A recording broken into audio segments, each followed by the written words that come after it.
भाजपा मुंह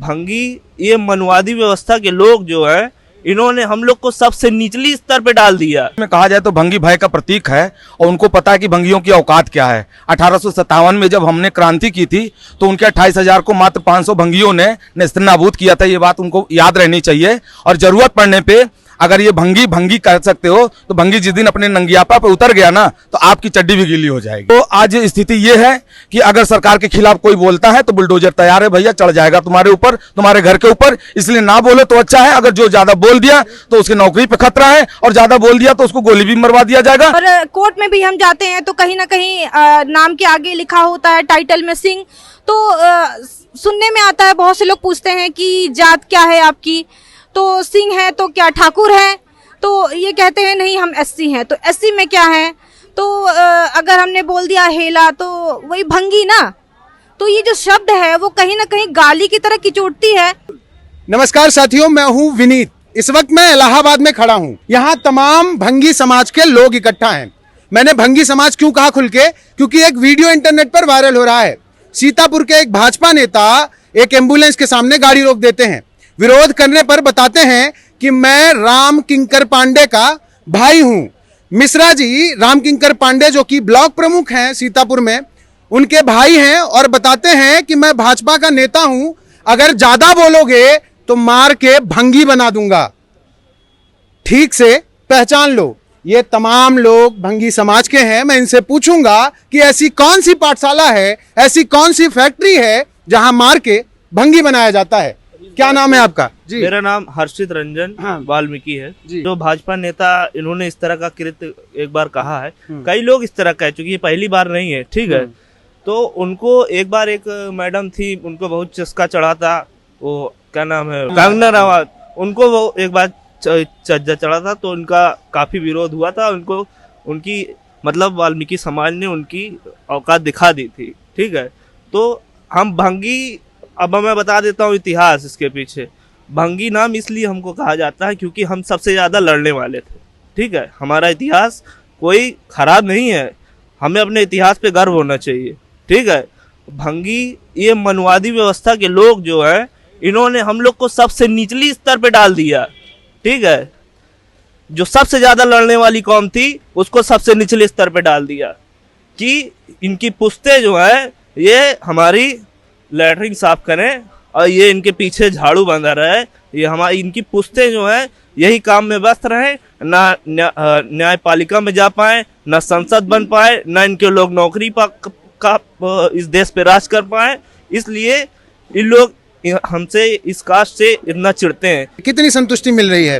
क्या मारपीट के अब जातियां तय की जाएंगी? नहीं, मारपीट की जातियां तय नहीं की जाएगी। एक्चुअल में कहा जाए तो भंगी भय का प्रतीक है और उनको पता है कि भंगियों की औकात क्या है। 1857 में जब हमने क्रांति की थी तो उनके 28,000 को मात्र 500 भंगियों ने नेस्तनाबूद किया था। ये बात उनको याद रहनी चाहिए और जरूरत पड़ने पे अगर ये भंगी कर सकते हो तो भंगी जिस दिन अपने नंगियापा पे उतर गया ना तो आपकी चड्डी भी गीली हो जाएगी। ये है भंगियों की औकात। 1857 में हमारे माता दीन भंगी ने अपनी औकात दिखाई थी और मंगल पांडे को, हमारे भंगी जी को जो है छुपा करके मंगल पांडे को हीरो बनाया गया था। तो अब ये समाज अपने इतिहास पे पड़े धूल को साफ कर रहा है और धीरे धीरे जिस दिन हमारा ये पूरा धूल साफ हो जाएगा, हम शासन सत्ता की ओर बढ़ेंगे। आपको याद दिला दूं कि इतिहास का वो क्षण जिसमें खुसरो भंगी जैसे लोग दिल्ली की सल्तनत पे राज कर चुके हैं, तो वह दिन अब दूर नहीं है कि हम अपने इतिहास की ओर बहुत तेजी से बढ़ रहे हैं और निरंतर आगे बढ़ते ही रहेंगे। भाजपा का जो सबसे बड़ा नेता फिलहाल जो चेहरा है इंडिया में, नरेंद्र मोदी जी, वोट लेना होता है तो पैर धोते हैं।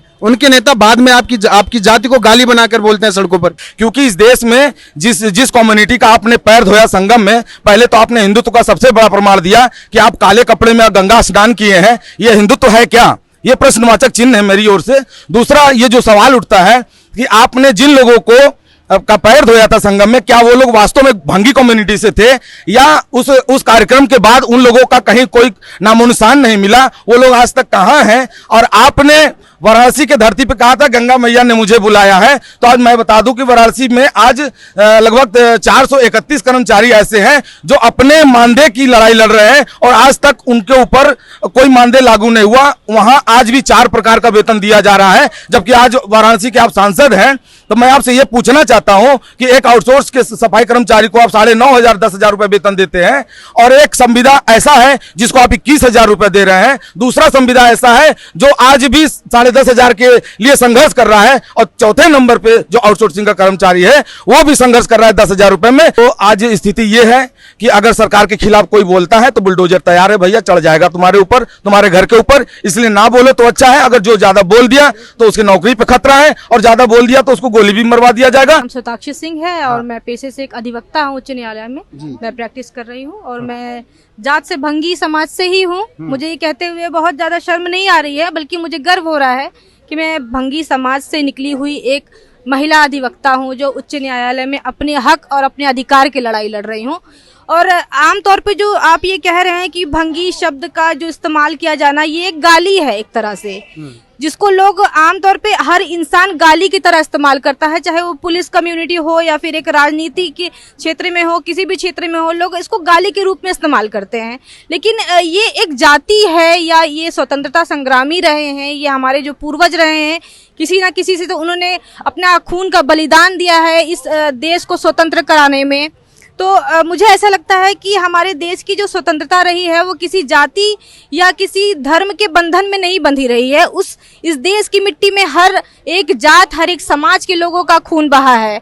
तो जो लोग कहते हैं अक्सर, ये हम लोगों को भी सुनने को मिलता है, और जात से तो हम एससी हैं ही, और कोर्ट में भी हम जाते हैं तो कहीं ना कहीं नाम के आगे लिखा होता है टाइटल में सिंह।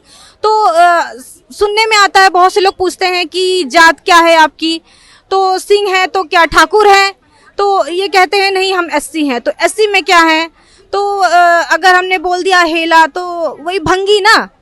तो ये जो शब्द है वो कहीं ना कहीं गाली की तरह किचोटती है कि वही 4 किताबें आपने भी पढ़ी है और हमने भी पढ़ी हैं, वही बुद्धि आप भी इस्तेमाल कर रहे हैं और हम भी इस्तेमाल कर रहे हैं, तो क्यों आपको सब कुछ बैठे बिठाए मिलता है और हम मेहनत करने के बाद भी उस अधिकार के हकदार नहीं हो पाते हैं। तो मुझे आप स्वयं अधिवक्ता हैं, आपने पढ़ाई करी है कानून की, आपको दुख नहीं होता कि इस तरीके के लोग हैं, संविधान लागू है यहाँ तो अब खत्म है, लोग कहते हैं कि जातिवाद तो होता ही नहीं है यहाँ।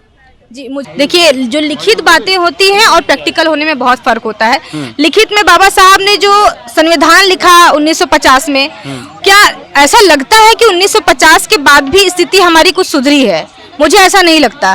ठीक है, वो बात अलग है कि हम स्ट्रगल करके, हम संघर्ष लगातार करते रहते हैं और हम आज आगे बढ़ गए, लेकिन हमारे समाज की महिलाएं आज भी उसी जगह पे हैं, आज भी बहुत पिछड़ी हुई हैं, और आज भी लोग आगे बढ़ने की कोशिश करते हैं। और हम ही अपने आप को अगर कहें तो लोग ये कहते हैं अरे वो भंगी समाज के लोग हैं, या हमारे मोहल्ले में भी आज भी लोग ये कहते हैं कि मेरा एक नाम है एडवोकेट सोताक्षी सिंह, लेकिन फिर भी लोग, मोहल्ले के लोग या आसपास के लोग यही कह के पुकारते हैं कि वो भंगी घर, वो जो भंगी परिवार के लोग हैं। तो कहीं ना कहीं वो बुरा लगता है, वो संघर्ष की लड़ाई हम लड़ रहे हैं और शायद हमारी कई पीढ़ियां लग जाएंगी इसमें, और अभी तक मुझे नहीं लगता कि सुधार होगा, क्योंकि जो समय समय पे नेता, राजनेता ये जो राजनीति करते हैं, ये जात की लड़ाई जो नेता मतलब जो करते हैं राजनीति, वो बहुत गंदी होती है। कई बार मैंने पुलिस अधिकारियों के मुँह से भी ये चीज़ सुना है कि मार मार के हम भंगी बना देंगे। तो इसका क्या मतलब है? आप दिखाना क्या चाहते हैं?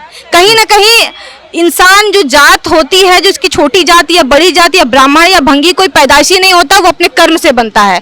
मुझे ऐसा लगता है जब लोगों ने झाड़ू लगाया तब वो भंगी रहे होंगे, वो मेहतर रहे होंगे, लेकिन अगर आज हम जात से कलम चला रहे हैं तो हम किसी ब्राह्मण से कम नहीं है, अपने आप को ये मानते हैं। और जो इंसान छोटी सोच रखता है वो मन से भंगी है, वो दिमाग से भंगी है, वो बीमार है, वो मानसिक रूप से पूरी तरीके से बीमार है। और जिन्होंने जिस भाजपा नेता ने ये बात कही है, अक्सर मैं इस चीज़ को मानती हूँ कि भाजपाई अपने आप में जो एक औकात दिखाने वाली बातें होती है ना, कि छोटी सोच रखना, छोटी मानसिकता के लोग अक्सर इस बारे में बात करते हैं कि हम तुम्हें ये कर देंगे, हम डोम हो या भंगी बना देंगे, ये अक्सर एक गाली के रूप में इस्तेमाल करते हैं। तो मैं उनसे यही कहना चाहूंगी कि आप भंगियों को, मेहतर को या हेला समाज को या छोटी जात को आप कम ना आके, क्योंकि जब जब वक्त आया है तब तक धरना हुआ, प्रदर्शन हुआ है देश में, जब जब इन्होंने झाड़ू छोड़ा है तब तब आपके घर में गंदगी गंदगी ने जन्म लिया है। तो मैं यही कहूंगी कि आप कम बिल्कुल भी ना आके अगर ये अपने काम को छोड़ के कलम चलाना सीखेंगे तो मजबूरन आपको झाड़ू उठाना पड़ेगा। मतलब किसी भी बड़ी जाति आपके ठेकेदारी में नहीं है भैया, किसी जात से आप बड़े नहीं हो जाते।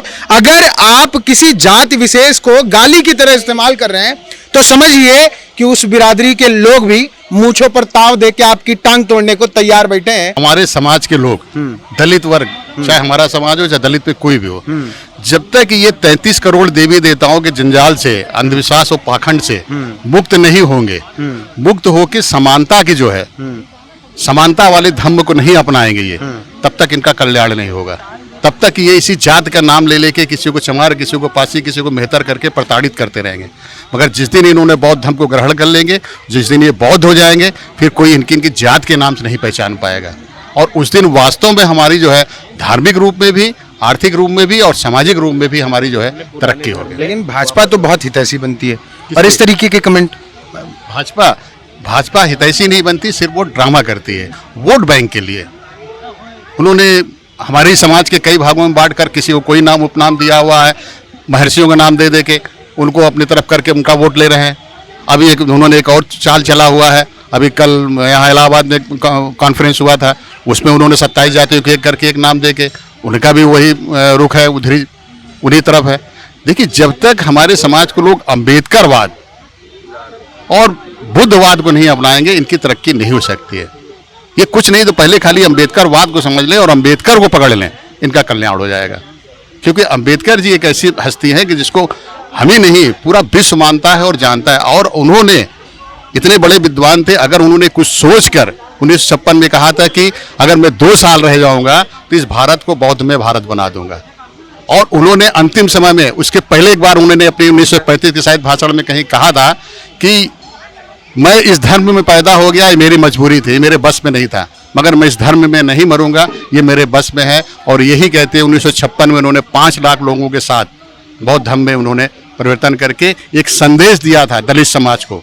जैसे उन लोग अपना मेरे जाति के नाम पर गालियां देते हैं, अगर हम लोग इस चीज़ पे गाली बकें कि पंडित है तो ये पंडित बना देंगे और इसको ऐसी तैसी कर देंगे, तो वो पंडित मतलब क्या है? पंडित मतलब क्या है? पंडित भी तो साला भीख ही तो मांगता है। वो ये है बस उनका, ये हम लोग तो वर्क करते हैं, मेहनत करते हैं, तब हमें मिलता है। वो तो पाखंड बना के झूठ मूठ का ये साइंस का पूरा ट्रीटमेंट करके वो अपना उस तरीके से पैसे बनाते हैं। और उनका क्या है? वो तो केवल एक क्या बोलते हैं, चंदा के रूप में पत्थर को बनाते हैं। वो भी पत्थर भी जो बनाया जाता है, भगवान भी बनाया जाता है, वो भी तो मिट्टी है, वो भी कुम्हार ही से बनाता है। वो तो पंडित तो कभी नहीं बनाता है मूर्तियाँ, तो वो भी तो वो सब पैसे खोटते हैं। वो उनसे बड़ा बेकार तो कोई भी नहीं है। आपको जो करना है आप करिए, लेकिन हकीकत आपको सुननी पड़ेगी। यही हकीकत है, यही जमीन का वो मसला है जो आप समझ नहीं पा रहे हैं। मामला अब हवा में नहीं है, आपके वेद और पुराण में नहीं है, संविधान में है। और संविधान को मानने, जानने और पढ़ने वाला व्यक्ति आपको कड़ी टक्कर देगा अगर आप ऐसा दुर्व्यवहार करेंगे। ये तमाम लोग जिस समाज को गाली दी गई उसी समाज से जुड़े हुए थे, कुछ मूछ पर ताव दे के कह रहे हैं देख लेंगे, अगली बार ऐसा मत करना। नहीं माने तो हम बताएंगे कि हम कौन हैं। कुछ हैं जो कह रहे हैं कि सिर्फ पंडित लगाने से काम नहीं चलेगा, पढ़ लिख लो, कुछ ज्ञान अर्जित कर लो, देश में संविधान है उसको भी जान लो, फिर कुछ बोलो। ऐसे ही सड़क चलते अनपढ़ों की तरह बात मत करो, जाहिलों की तरह बात मत करो। धन्यवाद। अगर आपको हमारा वीडियो पसंद आया हो, चैनल को सब्सक्राइब जरूर करिए, क्योंकि आप ही हमारी ताकत हैं।